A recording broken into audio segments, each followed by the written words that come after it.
Hi there, this is your friend Anna, and the question that I've been getting the most from all of my friends is, what are we wearing?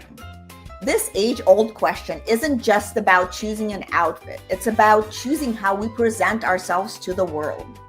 I created the I Want Her Shoes podcast to dive deep into what it means to dress with intention, whether you're heading to a council meeting or just having a casual day out with your family. Join the conversation as we explore the power of personal style and the decisions that shape our public personas. Put on your favorite pair of shoes and step into my closet.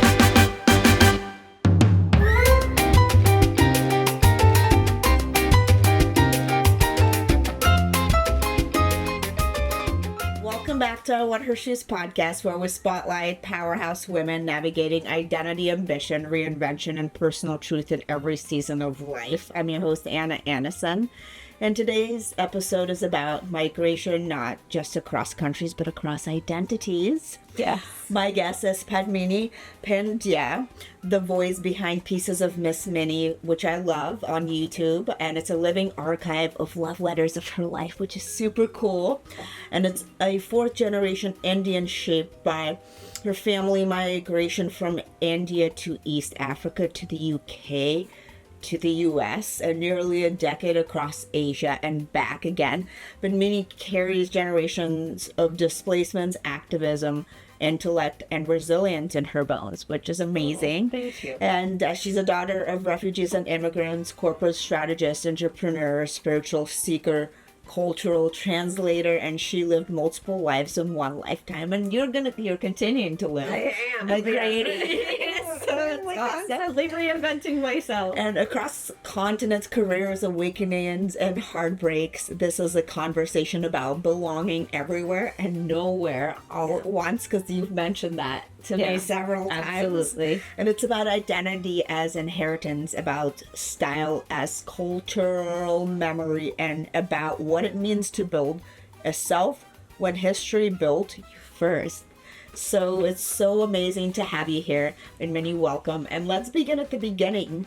When you say you are fourth generation Indian shaped by migration from Uganda and Kenya to the UK and beyond, how has that lineage shaped your sense of identity? And tell me about your background. How did this all start for people that haven't seen your amazing YouTube yet?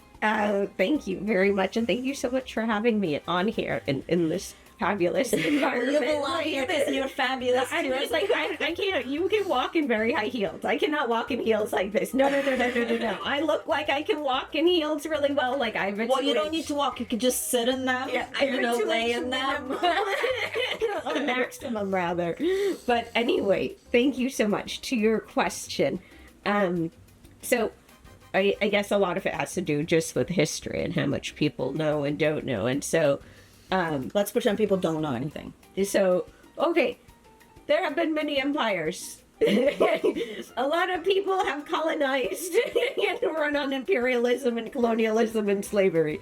So anyway, the British obviously have had some very large imperial footprints, East Africa and India being two of those. And so in the 1800s, there was a lot of migration from the northwest of India into East Africa. So obviously they are separated by an ocean, and it's a pretty direct shot across, even though it's a very large ocean.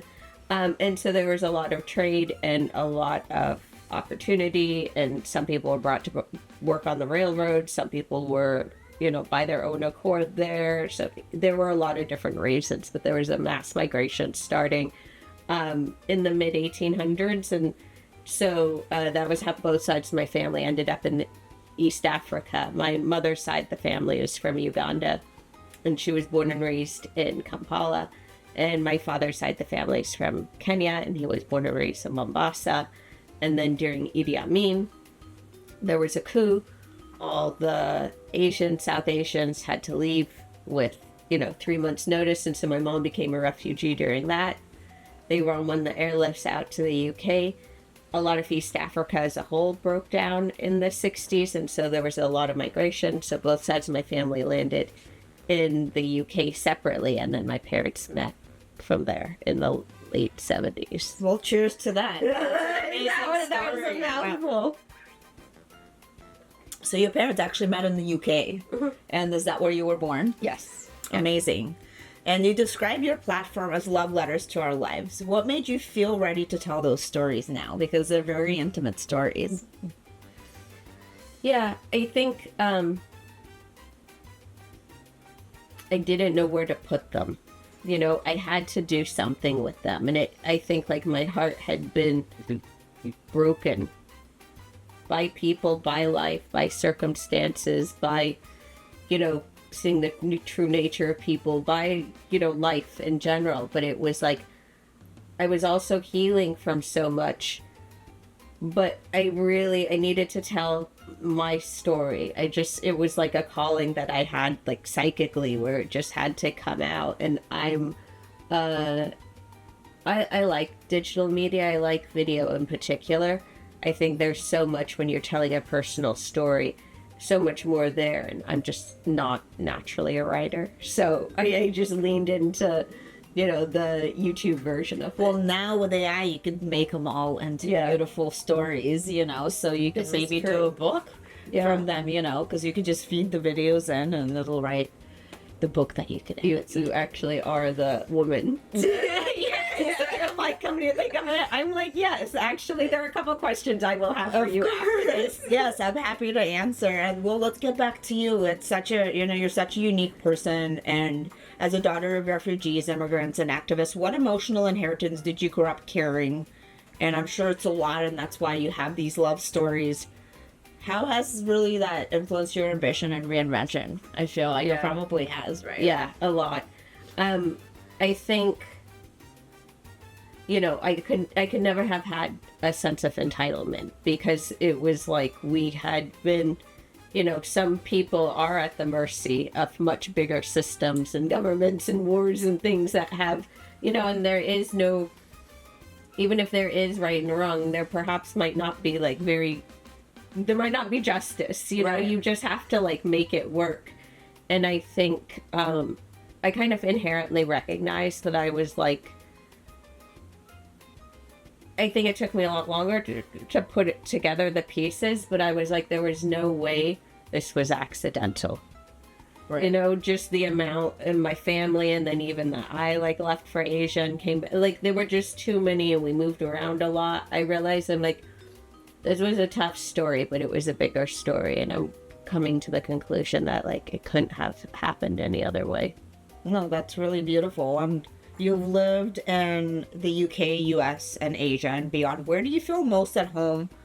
And does home even mean the same thing to you anymore, because you've been in so many places? By the way, this is amazing. See, I told you. What is going on? So you discovered something new. Holy, little jalapeno in the wine. That's what we have, ladies and gentlemen. So it's so good. If you haven't tried it, I don't know what it's doing chemically to the wine. It gives so it that good. little kick, right? Yeah, and it kind of like opened up a dimension of it. Yes, that wasn't there because it was a little too sweet before. Really nice. Oh, cheers, cheers nice. to that again. And I met you in Miami, so I know that you live around here, but is this home, or where is home to you? I think this is my second stint with South Florida, and so it is actually the only place I've ever lived twice. And in that respect, and my parents have been here for about 25 years, and so, you know, and they're getting older, and either I was going to land somewhere and they were going to come to me, or I was going to come back here, and I'm glad that they're here. So, like, home is, you know, where people say where the heart is, and it's like, but I definitely do, you know, I have a lot more familiarity with South Florida than I do anywhere else at this point, so it's South Florida, I guess.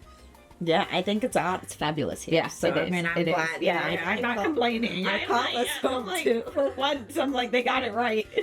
And you've had multiple careers: corporate strategist, entrepreneur, global operator. How do you reconcile spirituality with boardrooms and M&A negotiations? I mean, there's a lot of instinct involved, right? So I think, like, a lot of times when I have been in meetings and in negotiations, I have been able, because I have claircognizance and clairsentience, I have also been able to know when somebody's lying or when they're telling the truth as well. Yep. So I think, like, And the more and more I've been tapped in, it's like everything is about negotiating or navigating people.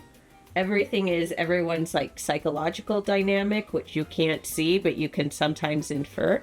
And then it's basically like, and then how we all behave and react to each other.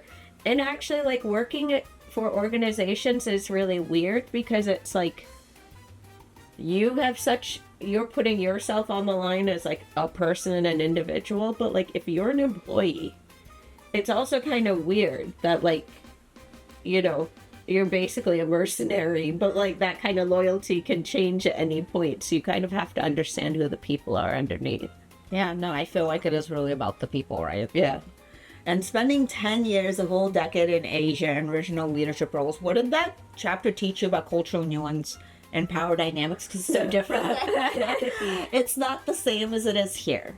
No, not at all. And I think, not to make that question even more complicated, but I think I can only speak from my perspective, and I was already a very complicated person to digest. Actually, like being Indian American or British Indian or Australian Indian was actually, those are more common in those markets, but it's like going to Asia, I was basically perpendicular to every stereotype or assumption. Like, I wasn't married, I wasn't a trailing spouse, I had my own career, and I have a lot of education, and I had senior roles, I had very public facing roles at times, but it was like, the Indians are either, in Singapore in particular, the Indians are either South Indian, when they're generational Indians in Singapore, or they're basically expat Indians who are the whole IIM, IIT crowd. So it was like, is this like Indian American, British, East African, single woman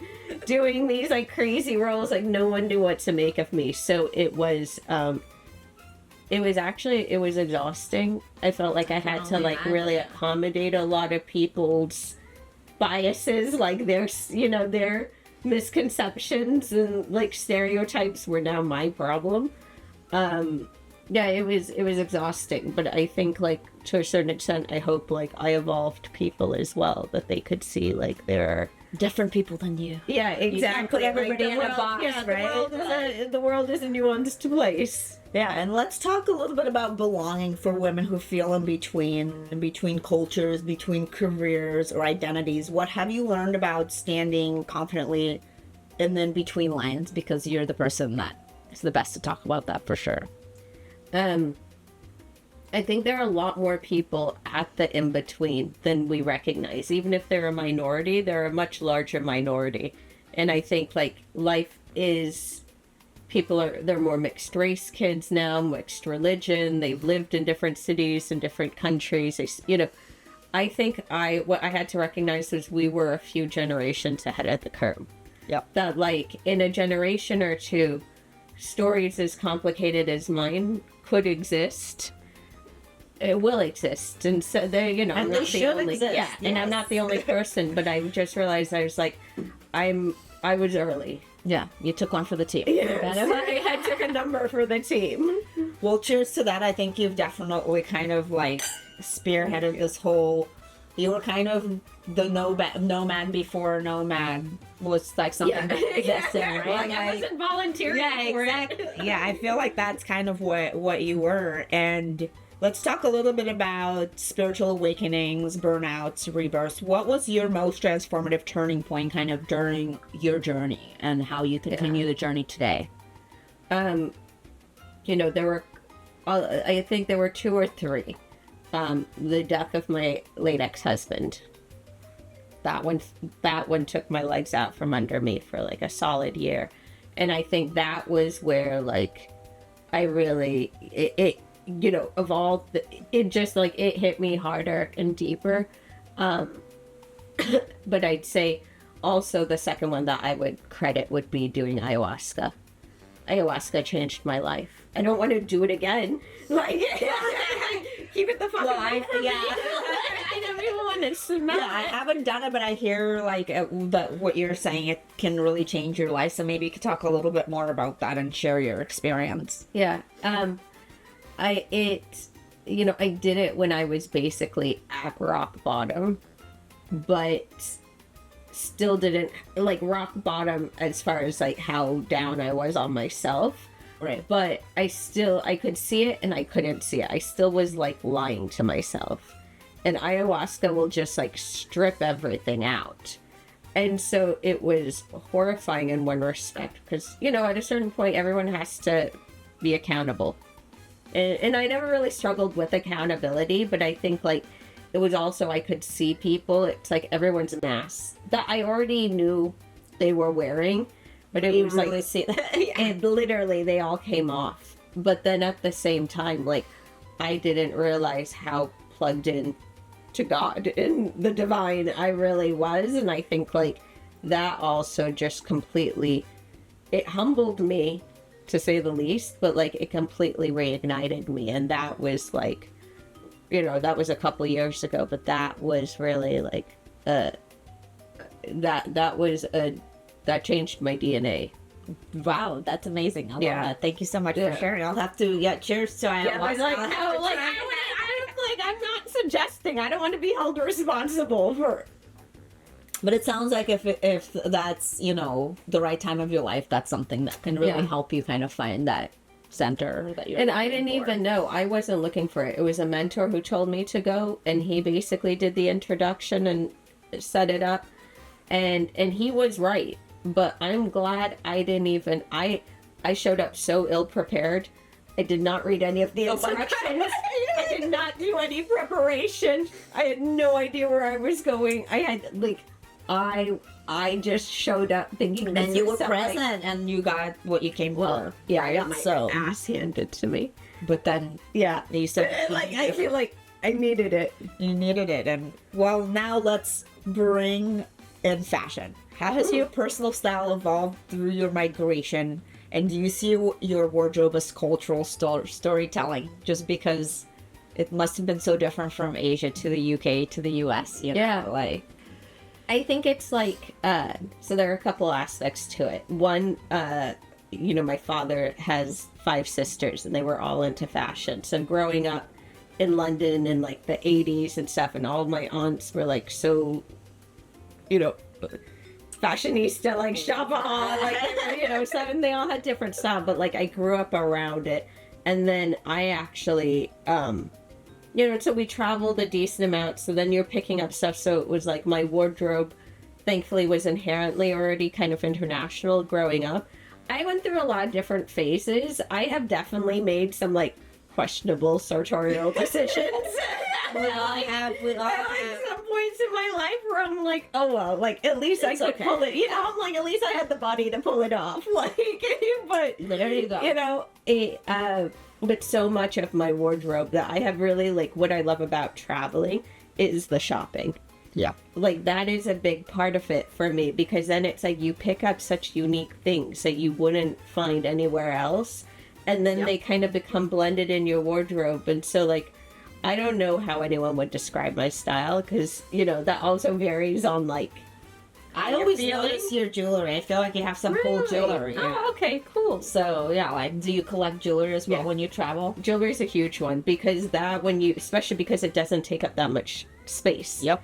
So, like, I am big, like, I spend money on jewelry. But, like, even, like, I've gotten cool stuff for, like, 15, 20 euro. I mean, you it know, depends it's where not- you got, what country Yeah, you're in, right? yeah, Like some like, cool countries you can get some stones. really cool stuff for really. Yeah. I've never regretted something that I've loved. I think sometimes I've regretted not buying more. Like, there were, like, trips to India where, like, I should have just, like, I should have bought the whole store. Yeah, because I'm like, I'm still wearing some of that stuff. And do you feel more powerful in traditional silhouettes tied to your heritage, or more modern, like global minimal? Those are modern. Yeah, I feel like I always see you like very minimal, but jewelry. Yeah, You know, like, I see or that. it's one or the other, but, like, no, definitely more global and minimal. And I like a good, like, monochromatic look. I like a very, very, like, I'm a little iffy on patterns. Like, sometimes they can really swallow me, because I'm not that tall. So, but yeah, clean, minimal. Like, I like a good silhouette. Yeah, I love that. And you talk about falling in and out of love multiple and many reinventions. Damn, girl. What has remained constant in you you know, as you go through all these different things, aside from your wardrobe, right? And jewelry. You know, like, I don't think, yes, I have taken a break for, you know, I've been single for about 2 years, and like, I really not even like paid attention to men, but like, I don't, things can hurt you and they will affect you. But like, I think I tried to like keep that contained to that person and not just like become bitter or, you know, be like, all men are like this or like that. Like, everyone's very, very different. I think a lot of those relationships were meant to happen. I don't think any of them were meant to last. Right. I think the best is yet to come. Yay, it is. Cheers to that. It is. The best is yet to come, for sure. That's for damn sure. And for women navigating generational expectations while building modern lives, what advice would you offer? Because I feel like you're definitely not like, you're a different kind of woman than, and so am I. I think a lot of the women that listen to this podcast are not like kind of in the regular traditional mold. What would you tell women that maybe are in more traditional role, but they want to get out of that? A traditional role in their, like, just in more their like, like they're not traveling as much, or they're just more traditional, meaning they're staying in one place, or they have a job, you know, and they kind of live more of, you know, less transient life, or, you know, I guess it could still be an exciting life, right? But maybe they want to try different things or change in their time. Now they're ready for a change. Yeah. And, you know, I think there's a local and then there's a travel aspect to it. Like, locally, depending on where you are, there are always like art events, you know, there's always a museum somewhere there, you know. I think like you have to kind of locally start putting out your tentacles, and thank God, you know, we have so many platforms right now where like a lot of people who don't know anybody else will come, and I think it takes a certain amount of bravery, but like we have all been there, you know. Like, I suffer from social anxiety. Like, it's not like I'm just, you know, cool rocking up, but like it, you know, there's a lot to learn there. But I also think like if you do want to travel, like a lot of times, I think I only thought I could travel with somebody, but I think even in the past like 5 to 10 years, the amount of platforms that have come out where like solo travelers can, you know, travel as a group, and like you can do different experiences. And I think like a lot of times people wait because they think they need to travel with somebody, like with a partner. And now I'm like, actually, you're in a beautiful time where it's like you gotta commit to go by yourself. Yeah, I think it's cool to go by yourself. Yeah, like I went to be out there. Yeah, yeah. Like, I went to South Africa and Dubai by myself. I was like there for a wedding and this and that, but like basically I was traveling solo for 3 weeks, and like. And how was that? It was, you know, it pushed me out of my comfort zone. I met great people. Yeah, I feel like people always want to take you in. They're like, I met great people. Yeah. Even like I met a lot of cool South Africans. Like, you know, it opens up when you're actually by yourself. Like, you get to talk to so many other different people instead of staying in your little like group or bubble or duo. Yeah. Then you're not as approachable. But like, I met great people. I think that's awesome. But probably it's easier to get a reservation at a restaurant to just walk in by yourself. People want it. They give you like a nice table. You people watch. Yep, I love it. Well, let's do this little session of this or that. Global Identity Edition. London fog or Singapore heat? Oh, Singapore heat for sure. Silk sari or tailored blazer? Tailored. Yes, of course. Boardroom strategy or spiritual retreat? I'd like to find a combination of the two. That's what I'm working towards. I like that. But, you know, right now, I guess spiritual retreat, but I am bringing the two together. Beautiful. Ancestral tradition or self-created ritual, or both? Ancestral tradition. Packed suitcase or rooted home? Probably both. Like, I guess a suitcase, like, give the option. Like, journal writing or voice notes? I know the answer. Yeah, voice notes. Yeah. Bold red lip or bare face clarity? I think I see you with a red lip. Yes. Yeah. Let's see. Calculated leap or intuitive jump? Could we argue that those are somewhat similar? Probably intuitive jump. Yes. I think so too. Belonging somewhere, belonging to yourself. at this point willing to yourself. Yes, like, oh, yeah, cheers to that. Yeah, Yes. seriously. Well, Padmini, thank you for bringing your layered wisdom, global perspective, and beautifully complex heart to the I Want Her Shoes podcast community.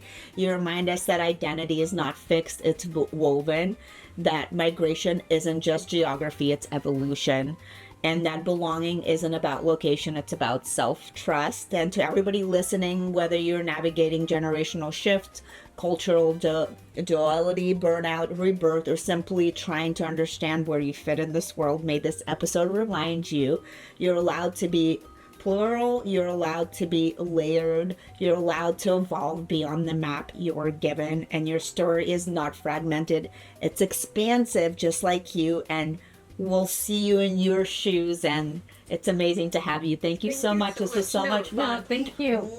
Thank you very much. Of course. It's so amazing. I know. Yes.